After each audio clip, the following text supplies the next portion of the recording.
This is the VOA Special English Agriculture Report. Plant breeders and genetic engineers keep working to give crops the strength to resist threats like insects, diseases, droughts, or floods. But before you can resist a threat, you need to understand it. We told you last week about a newly completed genetic map of the organism that causes late blight. That disease led to starvation in Ireland from potato shortages in the middle of the 1800s.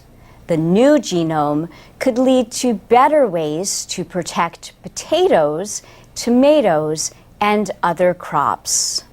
Science may supply a stronger crop, yet that does not always guarantee demand. Nick Grunwald from the United States Agriculture Department worked on the international team that completed the genome. He says it is possible to grow potatoes that resist late blight. But these may not look like russet potatoes. And most American farmers grow russets because, as Nick Grunwald puts it, that is where the demand is. Another example of scientific progress involves a natural bacterium known as Bt. Bt is used as a pesticide to fight cotton bollworms, corn borers, and other pests. Scientists have found a way to grow cotton plants that contain a Bt gene, reducing the need for pesticides. But sometimes, when one problem gets solved, another one appears.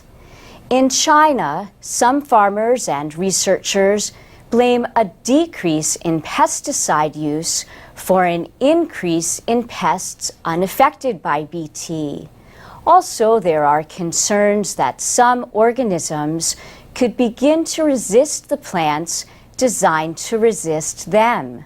And in October, scientists reported on what they call the indirect costs of a virus resistance gene in cucurbita. This is the species of squash that includes pumpkins and gourds. The scientists say virus-resistant transgenic squash are grown throughout the United States and much of Mexico. The genetically engineered squash are usually larger and healthier than wild squash.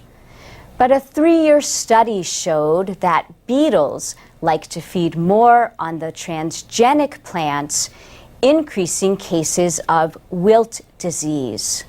The report, by a team from the United States and China, appeared in the Proceedings of the National Academy of Sciences.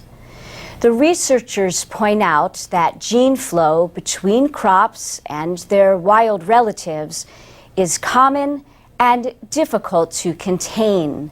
They note concerns that wild plants could, as a result, gain genetically engineered resistances. And these could affect the natural balance in their environment. And that's the VOA Special English Agriculture Report.